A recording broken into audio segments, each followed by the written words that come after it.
আরে থামো থামো, আরে দাঁড়াও, হন করে তখন থেকে তো হেঁটেই যাচ্ছি। এবার এবার একটু দাঁড়িয়ে জিরিয়ে নি।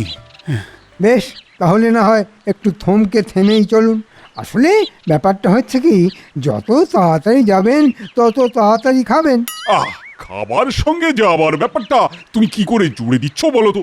না না না না, আমি তো কিছুই বুঝতে পারছি না। কেন মহারাজ, আপনি তো বলেছিলেন সেই এক রকমের খাবার খেয়ে খেয়ে আপনার নাকি মুখের স্বাদ নষ্ট হয়ে গেছে।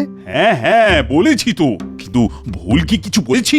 মুখের স্বাদ ফেরানোর জন্য যা যা করণীয় আমি তাই করব মহারাজ, আপনি কিচ্ছু ভাববেন না। না না না, মানে আমি বলছিলাম ওই গোপাল যদি থাকতো তাহলে না হয় ওই ভেবে ভেবে কিছু একটা। আমি থাকতে আবার গোপাল কেন মহারাজ? আপনি কি আমার ওপর একটু ভরসা করতে পারেন না? না না না না না, তা কেন? তোমায় ভরসা করি বলেই তো ৭-৫ না ভেবে বেরিয়ে পড়লাম। গোপাল যখন নেই তখন তো আমার কেরামতি দেখবে সবাই। ও, এবার মহারাজকে আচ্ছা করে তেলপাট করে আমি পেটও ভরবো আর ট্যাঁকও ভরবো। তবে সুখ করানোর জন্যে আগে আমি মিষ্টি মুখ করাবো। কিরে, শুনলি তো দাদু নেই বলে তলে তলে মন্ত্রীমশাই কেমন ফন্দি আঁটছেন। নাড়লে কি হবে, আমরাও তো ফাঁক তালে সব শুনে ফেলেছি, তাই আমরাও এবার আমাদের কাজ করব। ঠিক বলেছিস, সবার আগে গিয়ে দাদুকে খবরটা দেব, তারপর দেখবো দাদু কি করে। এই বলি, তোমার ব্যাপারটা কি বলতো? তো কি তুমি রাজসভায় যাবে না নাকি? কয়েকদিন ধরে তুমি যা ভালো মন্দ রেঁধে খাওয়াচ্ছ, তারপর আর কোথাও যেতে মন করে না কি? তাই ভাবছি কাল বাদ পরশু এই নতুন বছরের প্রথম দিনেই রাজসভায় হাজিরা দেব। না হয় আমি ভালো রাঁধতেই পারি না, বলে ওরকম করে বলবে? বলছিলাম যে তোমার হাতের রান্না খেয়ে আচ্ছা আচ্ছা লোকের মুখে স্বাদ ফিরে আসবে। ও তাই বলো, তাই বলো, কিন্তু বলি লোকজন আমার রান্নার খবর জানবে কি করে? আরে বাবা, প্রতিভা কি চাপা থাকে গিন্নি? আর আমি যখন আছি তখন তোমার এই গুণের কথা আমি ৫ কান করবই করব, তুমি কিচ্ছু ভেবো না গিন্নি। চল চল, ওই তো দাদু বসে আছে, দাদুকে গিয়ে খবরটা দি। কিরে, সকাল সকাল সব মুখ বেজার করে হাজির, ব্যাপার কি? যা হচ্ছে শুনলে তোমারও মুখ শুকিয়ে যাবে। হ্যাঁ তাই নাকি? তা ব্যাপারটা কি? মন্ত্রী মশাই মহারাজের মুখের স্বাদ ফেরানোর ব্যবস্থা করছেন। দুদিন যায়নি, এর মধ্যে এই মন্ত্রীমশাই ব্যাপারটা বেশ জমিয়ে দিয়েছেন মনে হচ্ছে।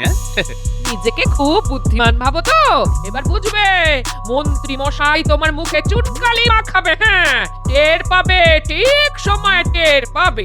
সেটা তো আমি এখন থেকেই টের পাচ্ছি গিন্নি, তবে এটাও জেনে রাখো তোমার হাতের যে কত গুণ এইবারও প্রমাণ হবে গিন্নি। তার আগে যাই, চল দেখি ওদিকে মন্ত্রী মশাই মহারাজকে কি কি খাওয়াচ্ছে। এই মাখা সন্দেশটা যা খেতে না, মুখে একেবারে লেগে থাকবে। দাদাও আর খানিকটা সন্দেশ দিয়ে যাও দেখি। না না না না না, আর সন্দেশ নয়, সন্দেশ নয়, আমাকে বরং ওই ওই চমচমটা দেখাও একবার। এবার ওই চমচমটা একটু চেখে দেখি, মনে হচ্ছে ওটাও বেশ খেতে হবে। এইটা তো খারাপ বলনি, চমচমগুলো রসের মধ্যে কেমন হাউডু খাচ্ছে।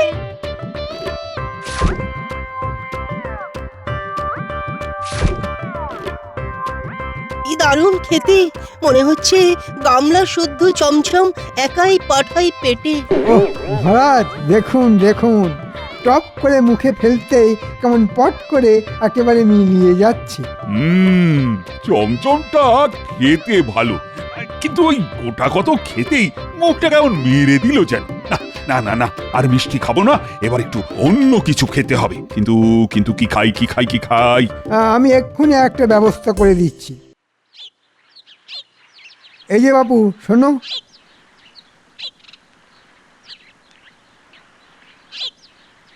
কি ফল আছে তোমার ঝুড়িতে দেখি? ওহ, আজ আবার মন্ত্রী মশাইয়ে খপ্পরে পড়লাম, আজ আমার বেচা কেনা হলে হয়। এই দেখুন মহারাজ, কাঁঠালি কলা, পেয়ারা, তরমুজ সব যেন একেবারে আমাদের জন্যই সাজিয়ে রাখা আছে। শুধু সাজিয়ে রাখলে হবে, খাওয়ার জিনিস খেয়ে একটু না দেখলে হয়? সব যদি চেখে দেখেন তাহলে আমি বেচবো কি? সে কি কথা, মহারাজের সামনে বেচাকে না? যাও যাও, পালাও এখান থেকে, পরে এসে আমার কাছে হিসেব বুঝে নেবে। যা ভেবেছিলাম হয়ে গেল আজকের মতন বেচা কিনা।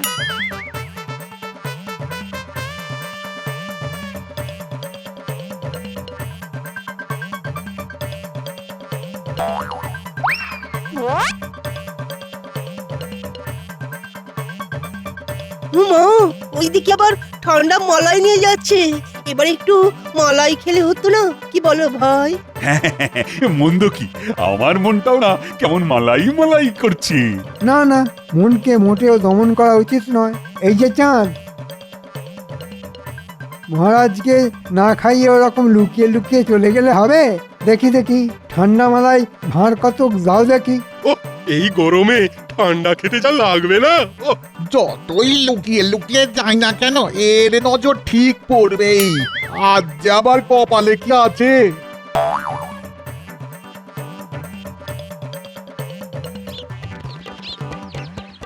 এ কি, এসব কি হাবিজাবি খাচ্ছেন মহারাজ? আই হাবিজাবি কি বলছো বলো তো গোপাল? আমার মুখের স্বাদ ফেরানোর জন্যই তো মন্ত্রী এই সব। আমার গিন্নির হাতের রকমারি রান্না যদি খেতেন তবে বুঝতেন। শুধু ঠেকুর তুলতেন না, সঙ্গে আঙুলটাও চেটে যেতেন। বলো কি গোপাল, হ্যাঁ? তাহলে তো মুখের স্বাদ ফেরানোর জন্য তোমার গিন্নির হাতের রান্নাই মোক্ষম। সে কথা আর আমি নিজের মুখে কি করে বলি মহারাজ? তবে এটা বলতে পারি, গিন্নির রান্না চাকলে মুখে লেগে থাকবে আগে। তাহলে তো ভালোই হলো, আমরা সবাই তোমার গিন্নির হাতের রান্না খাবো। তাই ভালো, তাই ভালো। তাহলে কালই ভালো ভালো খাবার নিয়ে চলে এসো, কেমন? আর না হলে আমাদের খাতির করে তোমার বাড়ি নিয়ে চলো।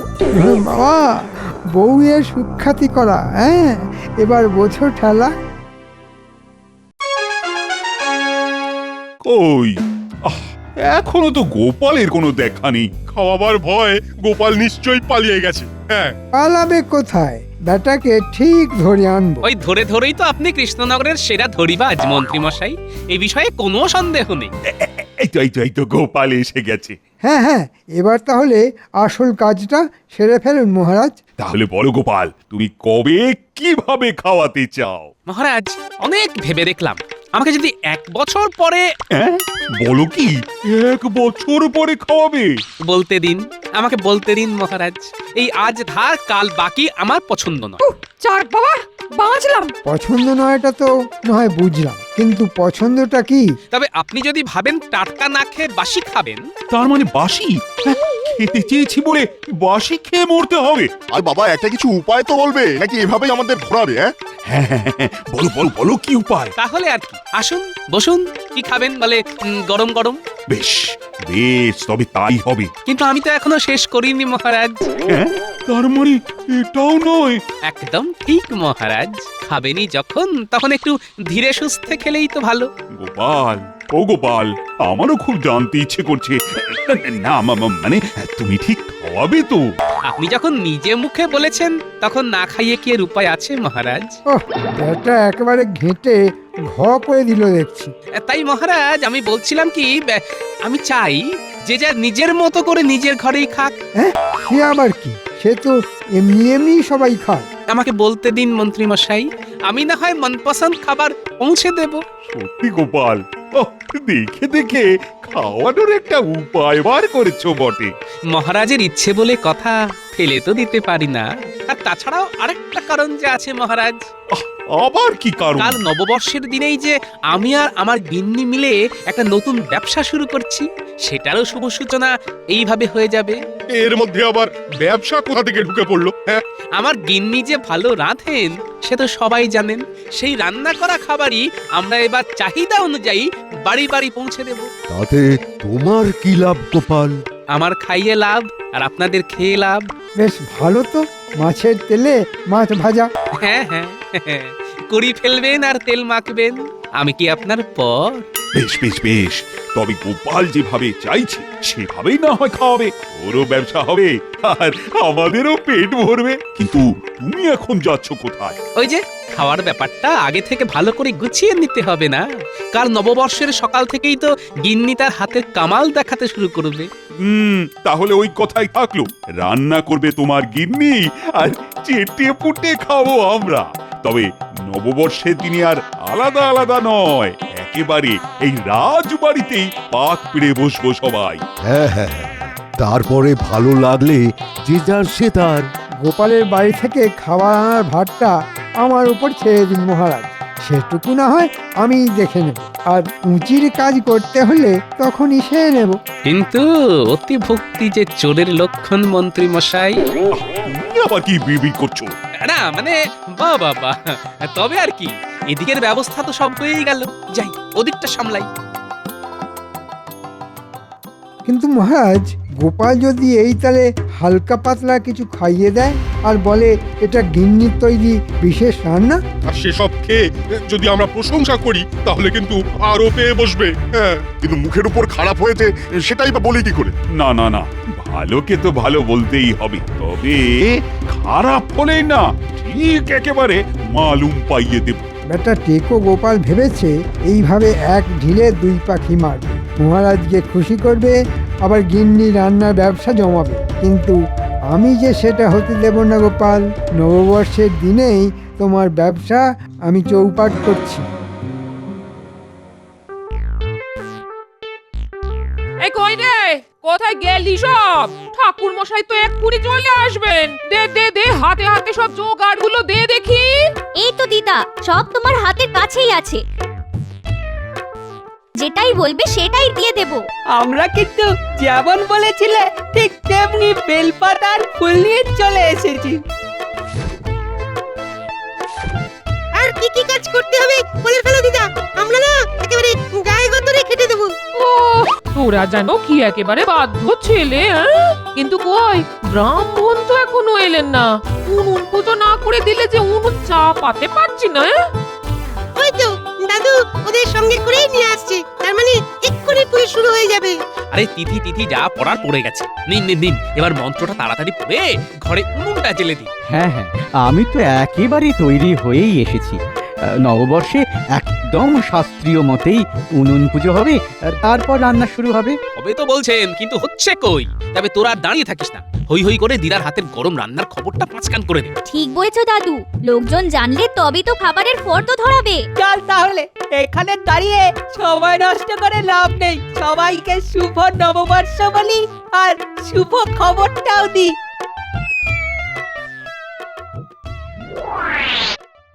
ব্যাপার কি বলতো, মন্ত্রী মশাই এমন জরুরি তলব করলো কেন? কেন বাবা, বুঝতে পারছিস না? মনে হচ্ছে হাতে কাজ আসছে। আমার তো আবার কদিন ধরে ডান হাতটা খুব চুলকচ্ছে। হ্যাঁ রে, এই খাওয়া দাওয়ার ব্যাপার নয় তো? বলিস কি? হ্যাঁ, তাহলে তো হাতেও আসবে আবার পাতেও আসবে মনে হচ্ছে। ওই তো মন্ত্রী মশাই দাঁড়িয়ে আছে। চল চল, হাঁড়ির খবরটা নিয়ে নি চল। শুভ নববর্ষ মন্ত্রী মশাই। ওহ, এসেছিস তোরা? এতক্ষণে তাহলে সময় হলো তোদের? এদিকে দাঁড়িয়ে থেকে থেকে যে আমার হাড়ে দুব্ব ঘাস গজিয়ে গেল সেটা বোধহয় বুঝতে পারিস না। এইবার যখন আমরা এসে পড়েছি তখন আর চিন্তা নেই, ঘাস আমরা তুলেই ছাড়বো। সেটা তো করবই, আর কি করতে হবে সেটাও বলুন। বাজে কথা ছেড়ে কাজের কথা শোন, তবে কথাটা পাঁচ কান করা যাবে না। আয় এদিকে শোন। চিন্তা করবেন না মন্ত্রী মশাই, কাজ হয়ে যাবে। বেশ বেশ, তবে আর দেরি করিস না, যেমন বললাম তেমন করে ফেল। আর কোনো চিন্তা নেই, ওরা যখন দায়িত্ব নিয়েছে তখন আমার কাজ হয়ে যাবে। এই তালে এবার এমন কিছু হবে যাতে গোপাল ফেঁসে যাবে।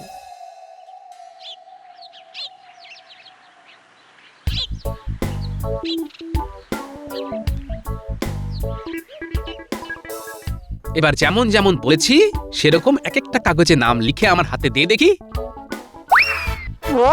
এই তো লেখা হয়ে গেছে, মহারাজ, মন্ত্রী, সেনাপতি, পণ্ডিত। প্রথম ক্ষেপে এই চারজনের খাবারই তো যাবে। কিন্তু মন্ত্রী মশাইয়ের নাম যে দেখছি বারবার লেখা হয়েছে। হ্যাঁ হ্যাঁ, লিখেছিস যখন তখন নিশ্চয়ই কোনো কারণ আছে। নে এবার ঝুড়ির মধ্যে খাবারের হাঁড়িগুলো বসিয়ে ঝুড়ির গায়ে নামগুলো আটকে দে।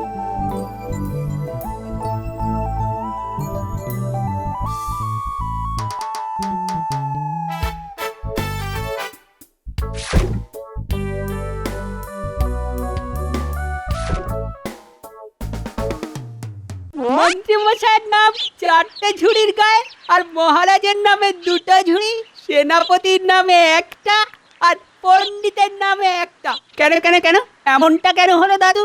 এখনো তো সবটা হয়নি। দেখি দেখি দেখি, এবার মহারাজের 2টো আর সেনাপতি আর পণ্ডিতের নাম লেখা ঝুড়ির ঢাকনা খুলে ঢাকনার তলায় লিখে ফেলি মন্ত্রীর নাম। হ্যাঁ ব্যাস, আর মন্ত্রীর নাম লেখা ঝুড়ির ঢাকনা খুলি খুলি খুলি। এই ঢাকনার নিচে লিখি মহারাজ, সেনাপতি আর পণ্ডিতের নাম। ব্যাস। এই কি তখন থেকে তুমি এটা থেকে সেটা আর সেটা থেকে এটা করে কি গজঘণ্ট করছো বলো তো? আমার মাথায় তো কিছুই ঢুকছে না। কথাতেই তো আছে গিন্নি, সাবধানের মার নেই। তাই আমিও একেবারে পাকা ব্যবস্থা করে রাখলাম।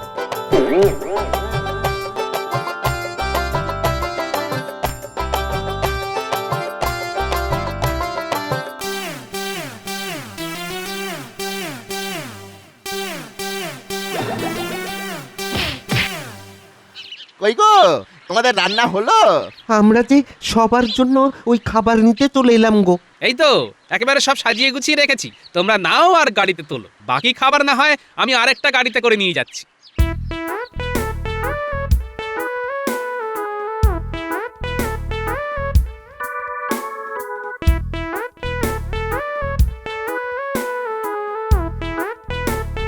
তোদের কাজ কিন্তু এখনো শেষ হয়নি। তোরা গাড়ির পিছন পিছন দৌড়ে আড়াল থেকে নজর রাখ, রাস্তায় তেমন কিছু হয় কিনা। তারপর আমিও চললাম রাজসভায়, সেখানেই তোরা খবর দিবি আমায়।